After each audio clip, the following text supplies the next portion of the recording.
What's up, ladies and gentlemen, boys and girls? Your boy Dread is back with an episode of Nerd Talk, and here to give you guys my fan movie review of Marvel's Thor Ragnarok, the latest installment of the Marvel Cinematic Universe, and the last of the Thor trilogy.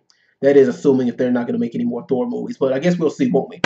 But yeah, the movie delivered on what it set out to do. Like this movie is everything that everybody said it was. It is a action thrill ride. It is a very fun movie, and overall, it is hilarious. It is a certified action comedy. Now, I watched other people's movie reviews of this before I went to go see it, non-spoiler, of course. And the main thing everybody was saying is how funny that this movie is. And one concern, or one thing that worried me about it is, like, okay, even I can vouch for it. This movie is absolutely hilarious. There's not one point in the entire movie where you will not be rolling out of your seat laughing, even in some of the parts that are supposed to be serious. But I'll get into that later. But my biggest concern was, is the comedy going to overshine or overshadow the action, or are they going to try too hard to make us laugh, or is all the funny parts going to take away from the story? And it does not. I mean, it balances out pretty well, and like I said, it hits all the points that it's supposed to hit. And one thing about this movie is it is incredibly fast paced, like boom, boom, boom, boom, boom. And I'm gonna go ahead and say this: if you have not watched any other Marvel movies, then this movie will kind of confuse you. But I'm pretty sure that, I mean, with the Marvel Cinematic Universe going on its 10th year, I'm pretty sure that nobody else, I'm pretty sure that, you guys are pretty up to speed on what the MCU is doing. Oh yeah, before I go any further, minor spoilers. Like, my movie reviews are always minor spoilers. I never spoil anything major. No characters, no plot points, no who lives and who dies, or no after credit scenes. None of that. But yes, the movie actually does pick up from where Doctor Strange left off. Spoiler alert for people who have not seen the movie Doctor Strange. But yes, there's a post-credit scene in Doctor Strange where Thor is looking for his father Odin, and Doctor Strange points him to it, which is what you see in the movie.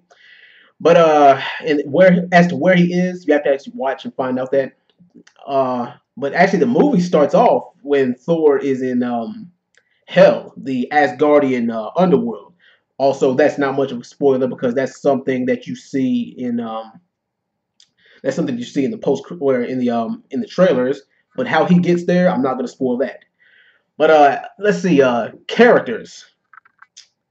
Thor, of course, he's the main focus, and I mean, you know how they try to make Thor a serious character. Now they experiment and play around with him. Like, okay, a lot of people don't take this character seriously, so we're gonna have them just be a big dumb goofball, and it worked. And he's opposite to the Hulk. Now, the Hulk actually has a personality in this movie, and a lot of people are like, well, the Hulk will never work in his own solo movie because Hulk is always serious. But the thing is, they actually give Hulk a personality, and it does work pretty damn well in this movie. You will not complain at all. And Loki, Tom Hiddleston, he always kills it as Loki. I mean, the thing is, he's always so sly, underhanded. He does a good job playing a bad guy. Kate Blanchett is Hela.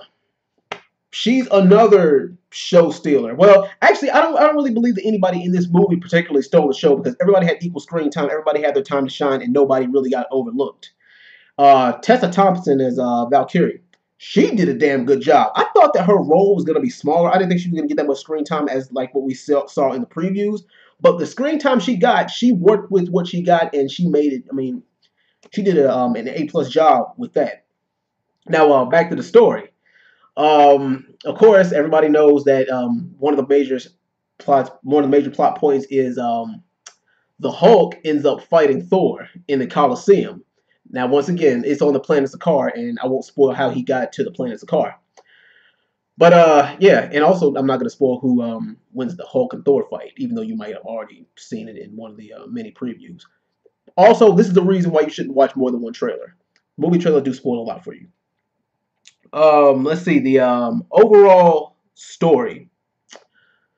The story, I mean, like, as far as, I mean, like, the thing is, it's sort of apart from the two previous Thor movies, even though the two previous Thor movies are referenced.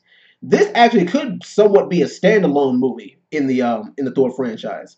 And they make a lot of smaller references to the overall picture of the MCU, but they get more and more clear as the movie goes on. Like I said, if you're not really up to speed on the MCU, like then you really shouldn't watch this movie, because if you watch the movie in the middle, then you'll be confused. But let's see. Went over characters. Let's see. Went over acting, plot points, and oh yeah, like I said, the comedy. The comedy did not overshine the movie at all. I mean, like everything, like they weren't trying. Like I said, they were not trying too hard with the comedy. But I mean, there was so much, back to back jokes that you really were just falling over, doubling over in pain from laughing the whole time.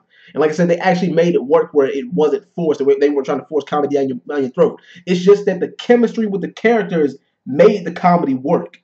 So yeah.